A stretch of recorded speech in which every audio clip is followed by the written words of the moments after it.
Sa mga mesami namin dyan na mahilig sa pinirito, barbecue, at kung ano-ano pa, tapos mahilig kayo sa may sausawan, aba, ano pa bang hinihintay nyo? Gayahin nyo na to, paniguradong magugustuhan din ninyo. Anyamatan.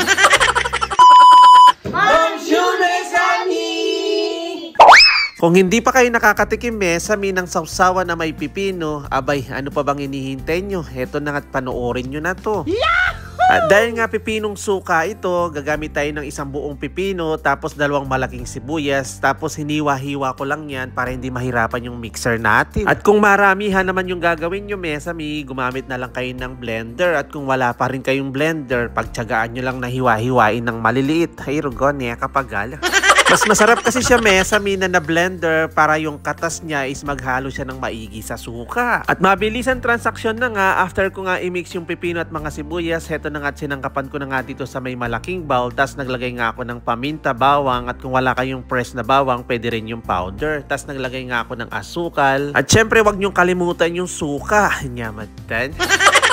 Tapos tansya-tansya lang sa suka, tapos asin, depende na sa inyo kung gaano kadami yung suka yung ilalagay nyo. Ako mas gusto ko kasi yung sakto lang na namimix yung pipino sa suka. Pagkatapos i-mekos-mekos nyo lang ng maigi, and finally, heto na nga yung finished product natin. Tapos kumuha lang kayo ng lalagyan, bahala kayo kung saan nyo gustong ilagay. Bali, nilagay ko nga ito sa pinaglumaang suka din, at ito na nga, itatago ko lang to, ilalagay ko nga to sa ref. Hindi ko alam mesami kung hanggang kailan yung expiration niya, pero para mas matagal yung magamit, ilagay nyo na lang siya sa ref. Bali, ito nga yung itsura niya at hindi ko pa natitikman yan, kaya heto na nga at ipapatikim natin kay Mon Amor. Yahoo!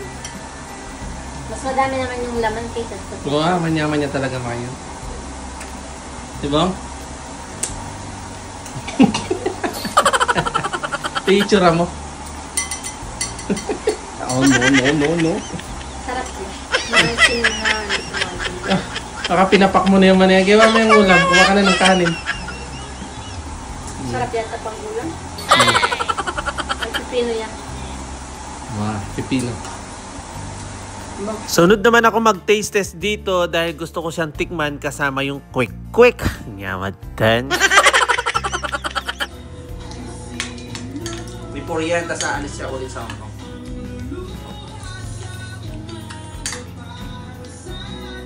Kanya man ang sauce ko.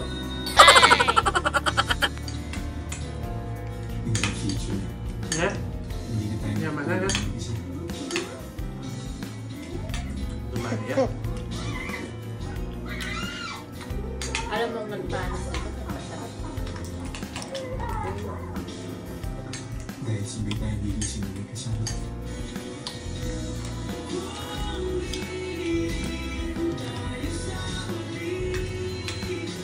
Thank you for watching! Ang Ciao!